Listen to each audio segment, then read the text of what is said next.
Hello friends, star official में आपका स्वागत है। आशा करती हूँ आपने मेरी पिछली वीडियो ज़रूर देखी होगी जिसमें पार्ट 1 जिसमें कि मैंने बताया था कि मोबाइल से यूडाइस पर स्टूडेंट्स के डेटा को कैसे लॉगिन करें।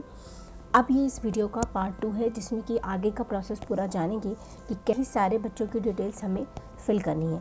उसके लिए सब वीडियो में आगे बढ़ते हैं और सेक्शन मैनेजमेंट पे सबसे पहले हमें जाना है। सेक्शन मैनेजमेंट में जब हम जाएंगे तो हमें यहाँ से देखिए, यहाँ पर सिलेक्ट क्लास, सेक्शन और मीडियम ऑफ इंस्ट्रक्शन का ऑप्शन देखने को मिलेगा।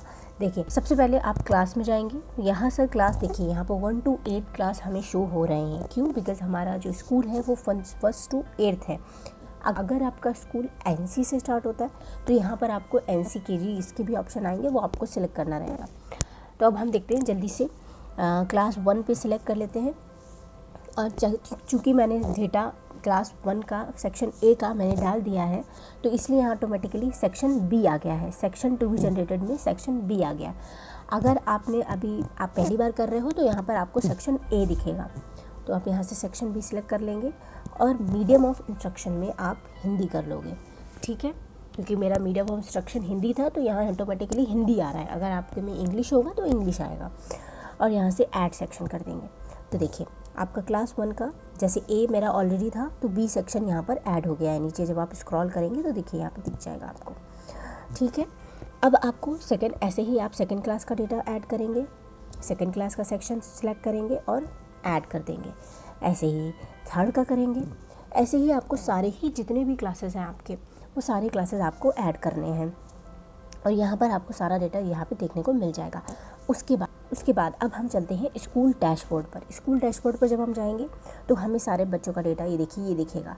ठीक है, क्योंकि हम पहले से डेटा भर चुके हैं तो सेक्शन A में तो मेरा डेटा दिख रहा है, बट सेक्शन B मैंने आपके लिए किया है तो देखिए यहाँ पर 0 दिखेगा और ऐसे ही आपको भी दिखेगा। इसमें आप बस कुछ नहीं, अब आपको बच्चों का डेटा ऐड करना है। उसके लिए आप क्या करेंगे, ऐड स्टूडेंट में जाएंगे। ऐड स्टूडेंट में जाते ही देखिए आपको सबसे पहला फॉर्म देखिए जीबी खुलकर आया है, जनरल प्रोफाइल। इसमें सारे बच्चों की जनरल जो भी प्रोफाइल है वो हमें फीड करनी है। उसके बाद आएगा इनरोलमेंट डिटेल स्टेटस, ठीक है, जिसको हम लोग इनरोलमेंट प्रोफाइल भी बोलते हैं। और तीसरा जो थर्ड नंबर पर आप देख सकते हैं, facility and other details of the students. तो ये हमारी स्कूल की जो फैसिलिटीज़ हैं वो आएगी। तो 1 by 1 हम फॉर्म को जल्दी से फिल कर लेते हैं। तो देखिए कैसे फॉर्म को फिल करना है। तो देखिए, मैंने ये डेटा बच्चों का फिल कर दिया है। आपको दिखाने के लिए मैंने ये सैम्पल डेटा इसमें डाला है और ये सैम्पल डेटा में देखिए मैंने सारी डिटेल्स फिल कर दी हैं। पर से अपनी भाषा हिंदी सेलेक्ट कर ली है, बच्चे की कैटेगरी कोई भी सिलेक्ट कर ली है, जनरल सेलेक्ट कर ली है, एक माइनॉरिटी ग्रुप अगर कोई बच्चा है तो मैंने मुस्लिम सेलेक्ट कर लिया है, BPL बेनिफिशियरी है। अगर कोई बच्चा BPL कैटेगरी में आता है, आपके यहाँ उसने डिटेल लगाई होगी, वो आप BPL वाला उसमें सेलेक्ट कर लेना, नहीं है तो नहीं कर देना। कोई बच्चा अगर EWS कैटेगरी से है, इकोनॉमिकली वीकर सेक्शन है, तो आप उसमें कर देना, अगर है तो यस, नहीं है तो नहीं कर दीजिएगा। अगर कोई CWSN का मतलब ये होता है कि कोई स्पेशल चाइल्ड है, जैसे उसे कोई स्पेशल प्रॉब्लम है, बच्चे को कोई बीमारी है, तो वो बच्चा जो है यहाँ पर डाला जाता है। ठीक है, तो यहाँ मैंने नो कर दिया है। अब बच्चा इंडिया का है तो यस हो जाएगा। अब बच्चा जो 4.1.19 ऑप्शन है उसमें ये पूछ रहा है कि बच्चा is this student identifies as out of school child in current और प्रीवियस ईयर। ठीक है, अब जैसे कि इंग्लिश में अगर आपको समझ में नहीं आ रहा, आप यहाँ जाइए और ऊपर से अपनी भाषा को चेंज कर लीजिए। यहाँ से आप इसको हिंदी में कर लेंगे तो सारी चीज़ें हिंदी में आ जाएंगी, आपको आसानी होगी समझने में। तो जैसे कि यहाँ पे पूछ रहा है कि क्या इस बच्चे की पहचान स्कूल के बाहर के रूप में हुई है। तो अगर बच्चा बाहर पढ़ा है, पिछले सेशन में आपके स्कूल में, इस सेशन में उसने एडमिशन लिया है और पिछले सेशन में दूसरे स्कूल में पढ़ा है, तो आप यहाँ पर हाँ करेंगे।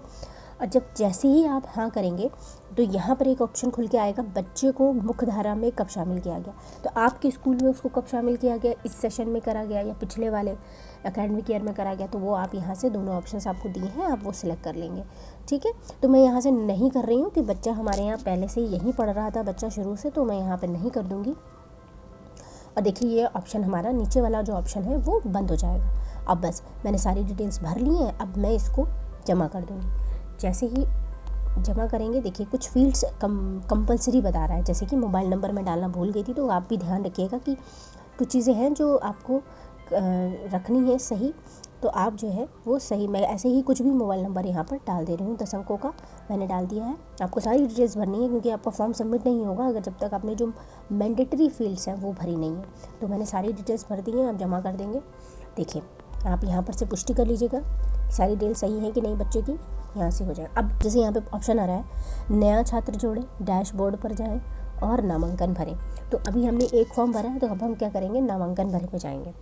नामांकन भरे पे हमने सेलेक्ट कर लिया। अब दूसरा फॉर्म खुल गया है इसी बच्चे का, ठीक है। अब यहाँ से बच्चे की प्रवेश संख्या डालनी है। जब आपने बच्चे का एडमिशन लिया था तो जो एसआर होता है, बहुत सारे स्कूल्स में एसआर होता है, तो वो आप प्रवेश संख्या में एसआर जो नंबर है वो डाल दीजिएगा। बच्चे की प्रवेश संख्या मैंने कुछ भी डाल दी है, मैंने बस अपनी मर्ज़ी से डाली है।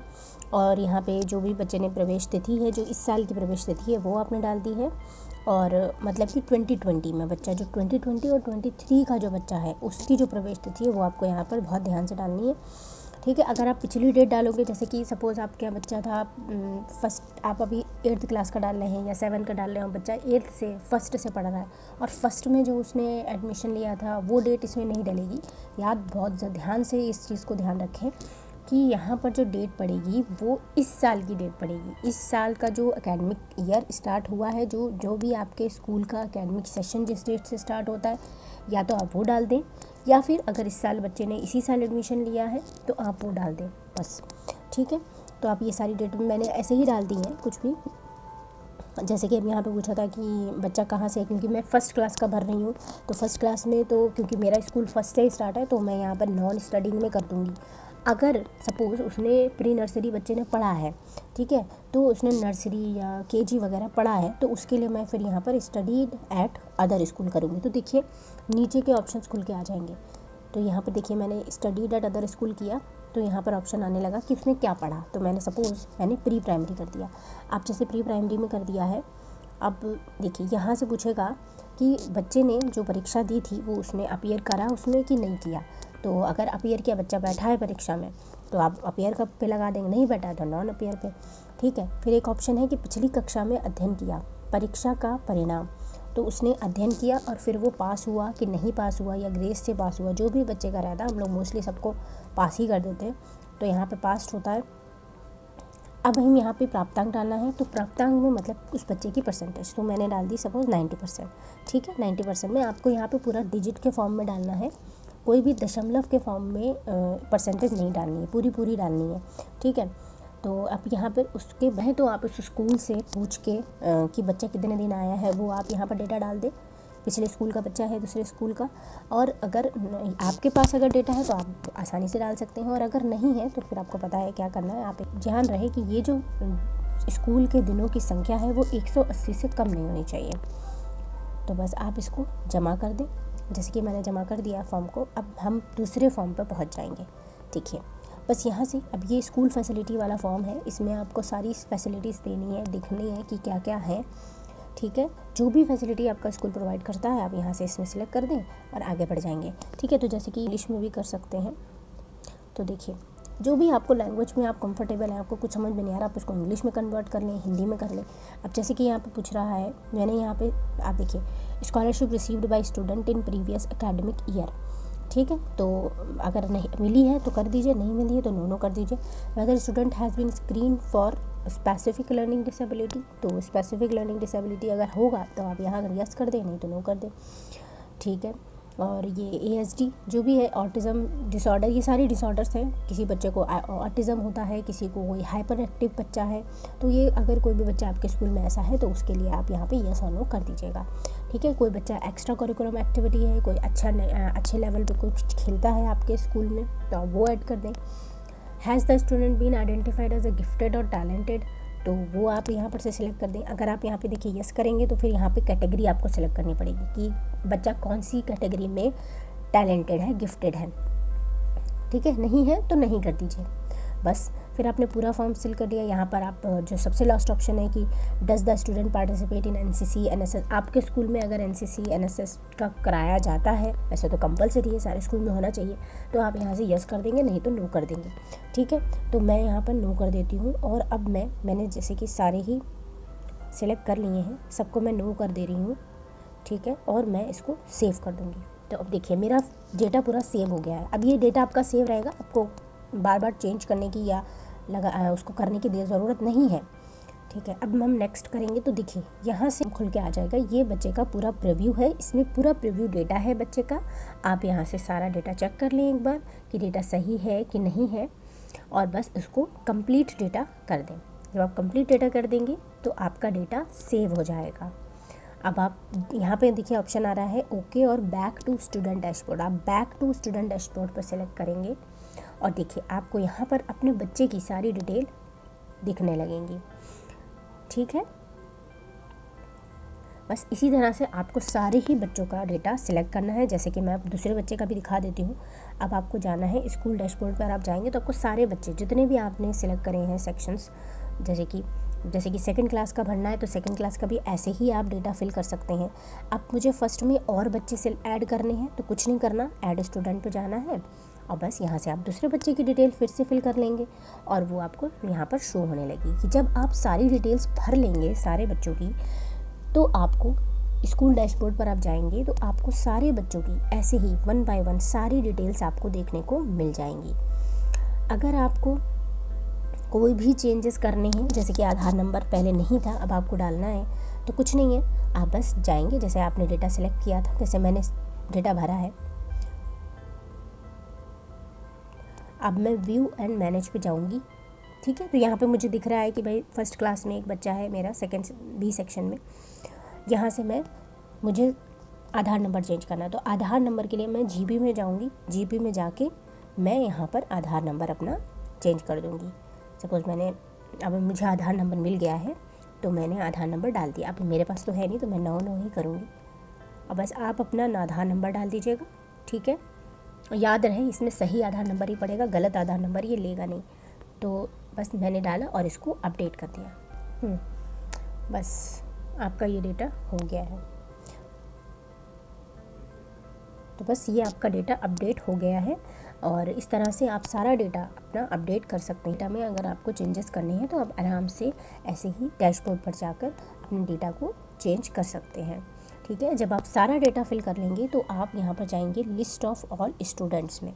जैसे देखिए मैंने सारा डेटा फिल किया हुआ है तो मुझे सारे बच्चों की डिटेल्स शो हो रही हैं। मेरा यहाँ पर आपको स्टेटस देखना है, स्टेटस में सारा डेटा आपको कंप्लीटेड दिखेगा क्योंकि मेरा सारा डेटा कंप्लीट है।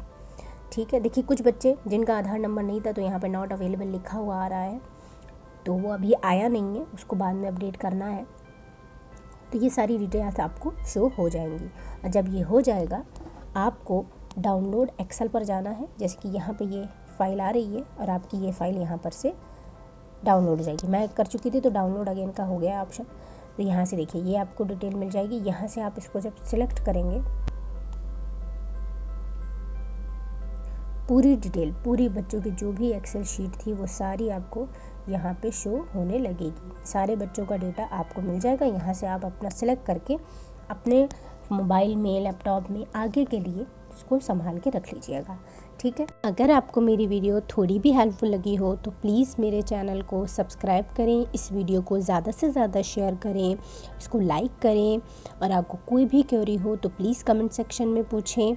और देखने के लिए धन्यवाद।